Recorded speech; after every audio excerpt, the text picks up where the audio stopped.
Hello, it's Marissa and welcome to my studio. This is part 3 of my acrylic landscape step-by-step painting. If you are just joining in and you want to follow along, I invite you to watch part 1 and part 2 first because today we are going to continue building on the background forest. We're going to be introducing different values of greens and yellows to the foliage and just make it a little bit more dense and full and bright and wonderful. So if you're ready to get started, let's do it.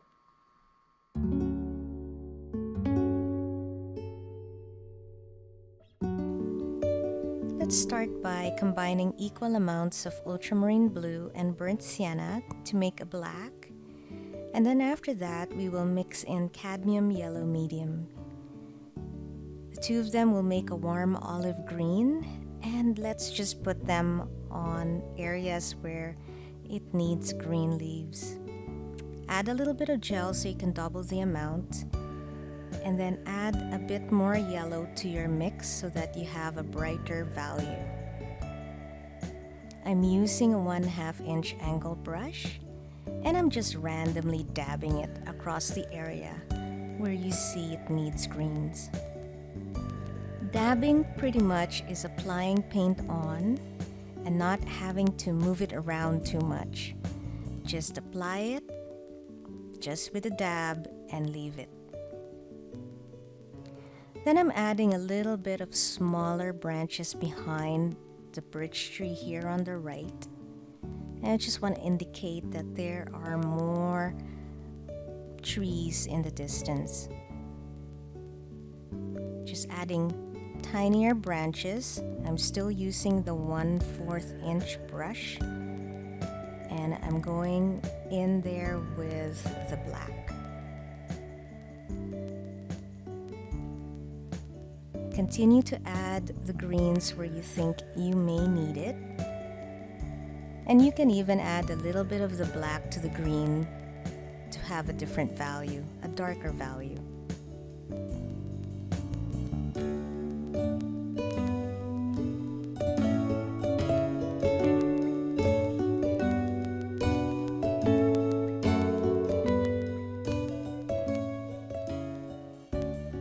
Now I'm adding a little bit of Naples Yellow, which is a bright yellow, but it's also very muted.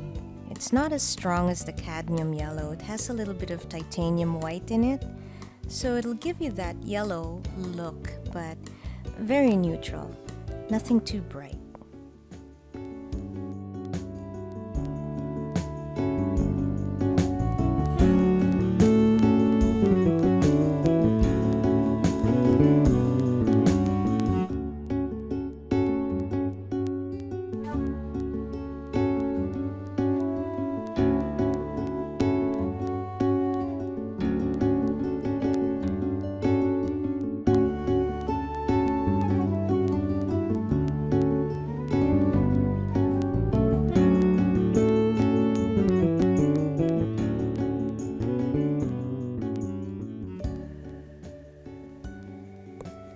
So right now, let's mix cadmium yellow and cadmium red, equal amounts to make an orange.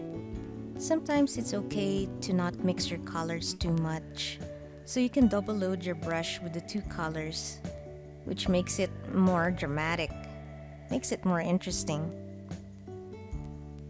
More yellow to the mix makes it yellow-orange, and if you add more red, it gives it a nice red-orange mix.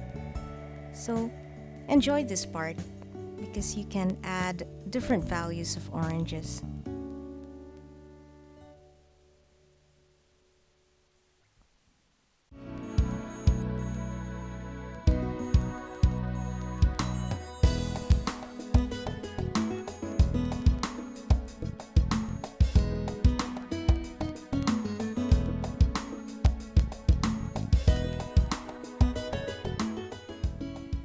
Based on the picture, there's a branch that goes towards the left side, but I don't really like how it looks, so I'm going to make my own branch and make it a little bit thinner rather than making it so thick. I like to do that and remember that you are the creator of this painting.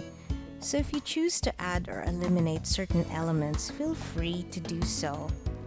It makes it more personal and the painting becomes your own. Just use the picture as a reference guide, not the end-all be-all. I want you to be creative and I want you to be spontaneous. And that's the fun part of being an artist. Just be spontaneous, enjoy it.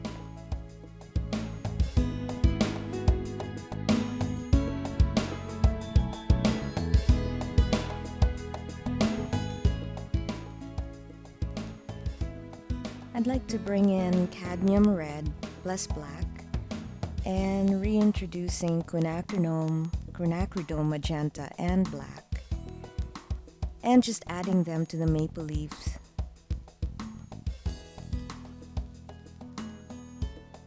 This is the next layer as we're building our maple leaf. Fall is when the trees are superstars in the landscape, and boy do they have wonderful colors. One leaf alone can have so many tones and values, so have fun here and add a variety of colors. You can darken the red by adding some black. You can add some blue to the red and just have fun here and experiment. Right now I just added black to the quinacridone magenta.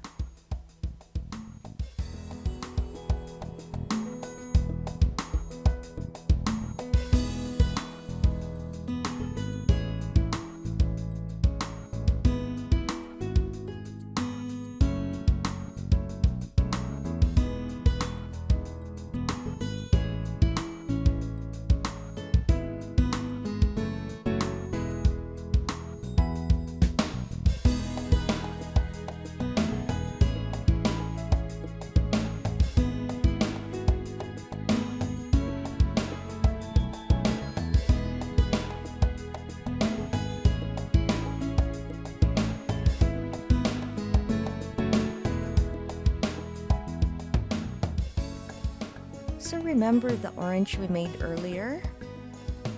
Let's add a little bit of cadmium yellow to it, and this will give you a nice yellow orange.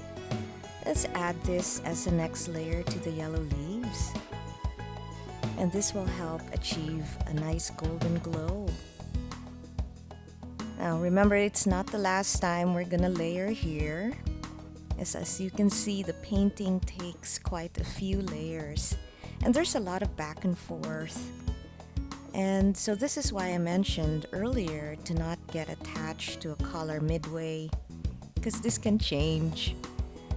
It's a fun part of painting, really, is you can change. And with acrylics, it takes a very short time for things to dry. So you can layer immediately after the painting is dry.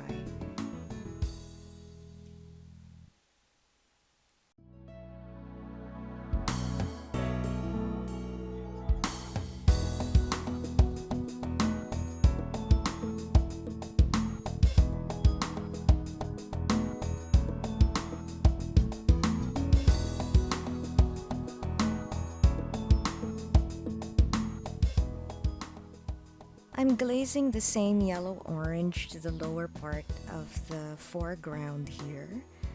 I just want to give it a yellow hint. But we'll talk more about glazing later. It's really fun. It's like an optical illusion.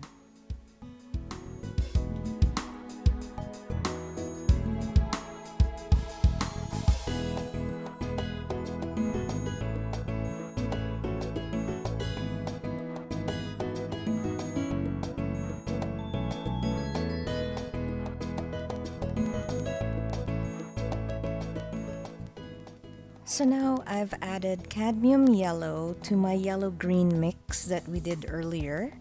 And I'm adding lighter greens to the foliage.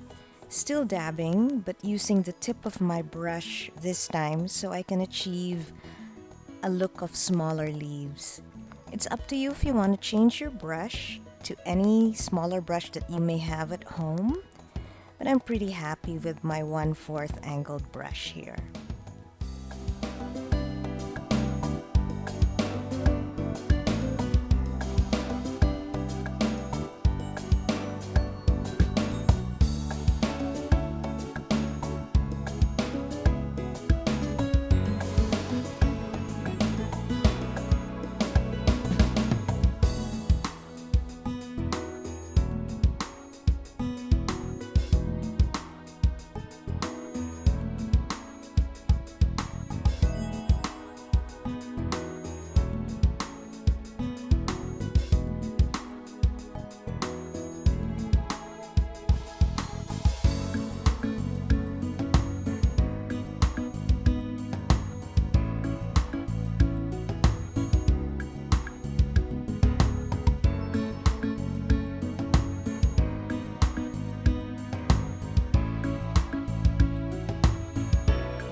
So I'm adding more yellow to the yellow-green mix. I just want to increase the value and add different shades of green to the forest here.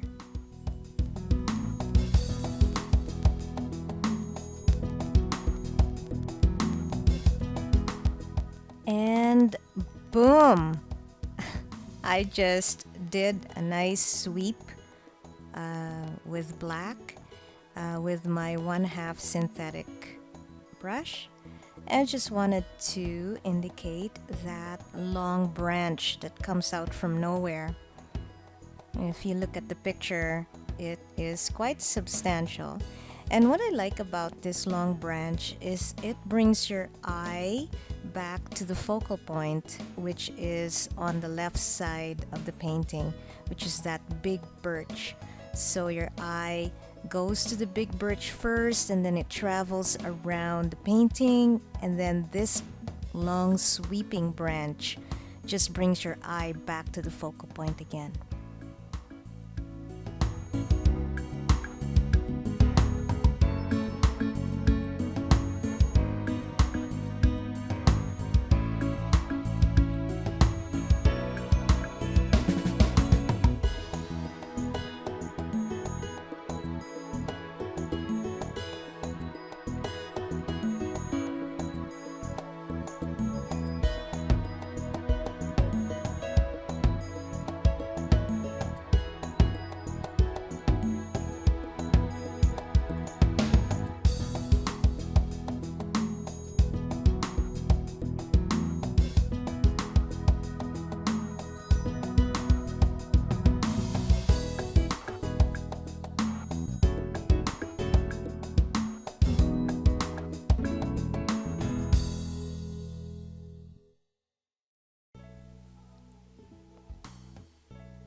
I'd like to introduce you to my next favorite medium.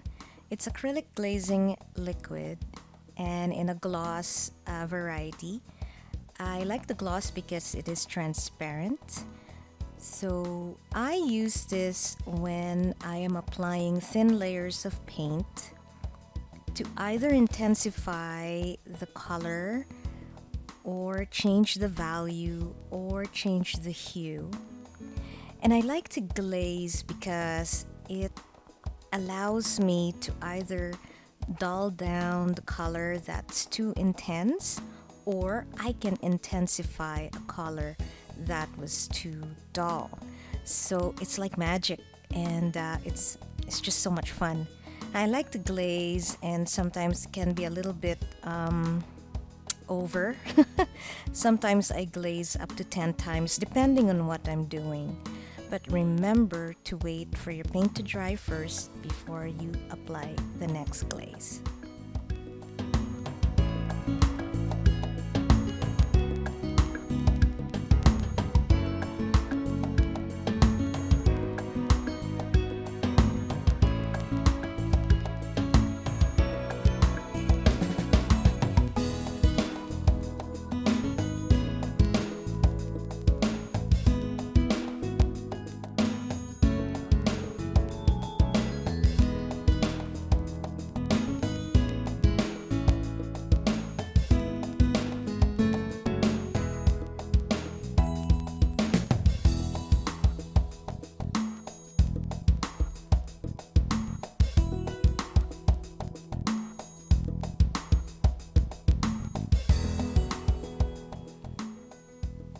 I added more yellow to the orange here. So as you can see, it's a little bit more powerful and more intense. And on top of the red, it just sparkles.